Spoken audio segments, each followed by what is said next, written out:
এদের একটা প্রিয় খাদ্য, এবং যারা এই খাদ্য উৎপাদনে নিরবচ্ছিন্নভাবে কাজ করে, যাদের কথা আমরা স্মরণে রাখি না। আমরা শুধু মাছটা টাটকা কিনা, দামে সস্তা কিনা, এটা নিয়ে ব্যস্ত থাকি। যারা এর পেছনে আছে তাদেরকে আমরা আজকে পদক দিয়ে সম্মানিত করেছি। তাদের সবাইকে আবার জোরে হাততালি দিয়ে একটা সবাই মিলিত হাততালি। যারা মাছ উৎপাদন করে আমাদের কাছে নিয়ে আসলো, তাদের কথা আমাদের আর মনে থাকবে না। আজকের দিনটা তাদের মনে করিয়ে দেওয়ার জন্য।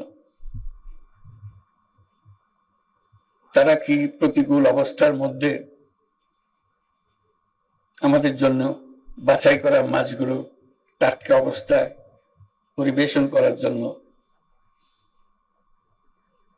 ব্যস্ত থাকে। একজনের কাহিনী তো শুনলাম, তার নিজের মুখে পদক নেওয়ার আগে সে মাছ বিক্রি করতে এসে গুলির সামনে পড়ে গেল।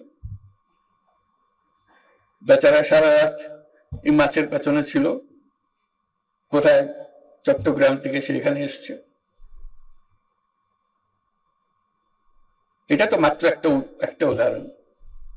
আমরা মাছের কথা বলি, আজকে মৎস্য সপ্তাহ উদযাপন করব, অবশ্যই উদযাপন করব। এত বড় একটা আনন্দের দিন, যারা এর পেছনে আছে তাদের প্রতি আমরা কৃতজ্ঞতা প্রকাশ করব। কিন্তু যে প্রকৃতি আমাদের কাছে এটা এনে দিল, তার প্রতি সদয় হবার কথাটা আমাদের কাছে চিন্তা করতে হবে। এটাই আমার কাছে মনে হয় সবচেয়ে গুরুত্বপূর্ণ বিষয়। কারণ আমরা এত নির্দয় হচ্ছি, অন্যান্য জিনিসের সঙ্গে মাছও বোধহয় আমাদের কপাল থেকে ছুটে যাবে। দুনিয়ার বর্জ্য সব আমরা পানির মধ্যে, যা কিছু আছে আমাদের, যা সব কাজ পানির দিকে দিয়ে দিচ্ছি।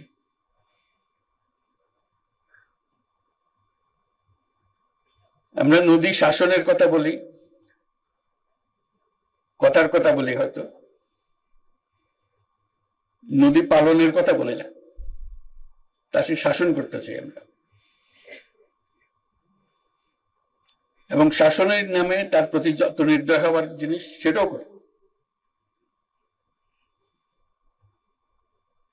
আমাদের বর্জ্য তো দিচ্ছি পানির ভেতরে ঢুকিয়ে। এই বর্জ্য যে বিষ হয়ে আবার আমাদের প্রতি আসছে, সেটাও আমরা গ্রাহ্য করছি। বর্জ্য ছাড়াও যত রকমের বিষ, শরীরের যত রকম অনিষ্টকারী জিনিস আছে, সব পানির মধ্যে ঢালছি আমরা। সেই পানি আগামী দিন থাকবে কি থাকবে না সেটারও পরোয়া করছি না। যেটা আমাদের মনে হয় যে এটা আল্লাহর কর্তব্য, আমাদেরকে এটা খাওয়াতেই হবে তার। আমি যাই করি, যত অত্যাচার করি না কেন,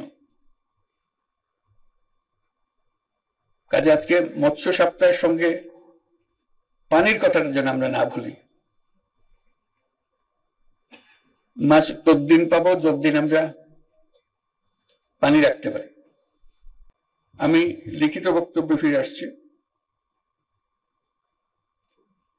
বাংলাদেশের প্রকৃতি সবুজ শ্যামল, নদী নালা, খাল বিল, হাওর বাওরে কয়েকশো প্রজাতির মাছের নতুন প্রাণ সঞ্চারিত হয়েছে। ভৌগোলিক অবস্থানগত কারণে বাংলাদেশ পানির দেশ। নদী নালা, খাল বিল, হাওর বাওর, সমুদ্র, এসব ব্যাপক মৎস্য সম্পদে অত্যন্ত সমৃদ্ধ। একদিকে বৈচিত্র্যময় অভ্যন্তরীণ জলাশয়ে পরিপূর্ণ এই দেশের মৎস্য সম্পদের উন্নয়ন ও সম্প্রসারণের যেমন ব্যাপক সম্ভাবনা রয়েছে, অন্যদিকে বিশাল বঙ্গোপসাগরের অফুরন্ত মৎস্য সম্পদ আমাদের জন্য পানি ভিত্তিক অর্থনীতি বিকাশের সুযোগ করে দিয়েছে। আমাদের দেশের জনগণের প্রাণীজ আমিষের চাহিদা বিরাট অংশ পূরণ হয় মাছ থেকে। একই সাথে 12 লক্ষ নারী সহ কর্মক্ষম জনগোষ্ঠীর একটা বিরাট অংশ প্রত্যক্ষ ও পরোক্ষভাবে এই খাতের সঙ্গে জড়িত। তবে এই খাতের ব্যাপক সম্ভাবনাকে কাজে লাগিয়ে আরো বিপুল সংখ্যক তরুণ সফল উদ্যোক্তা হয়ে উঠতে পারবে বলে আমি আশা করি। আমাদের লক্ষ্য হবে প্রকৃত মৎস্যজীবী ও জেলেদের সামাজিক নিরাপত্তার কর্মসূচির আওতায় আনতে বিশেষভাবে যত্নশীল হওয়া, যাতে করে তারা অর্থনৈতিক বৈষম্যের শিকার না হন। মৎস্য সম্পদ উন্নয়ন ও সংরক্ষণ ও সম্প্রসারণের জন্য মন্ত্রণালয় থেকে যে সকল কার্যক্রম ও উদ্যোগ নেওয়া হয়েছে, আমি সেসব উদ্যোগকে সাধুবাদ জানাই। আমরা মৎস্য মন্ত্রণালয়ের জন্য একটা হাততালি দিই আজকের অনুষ্ঠানে, তারা যাতে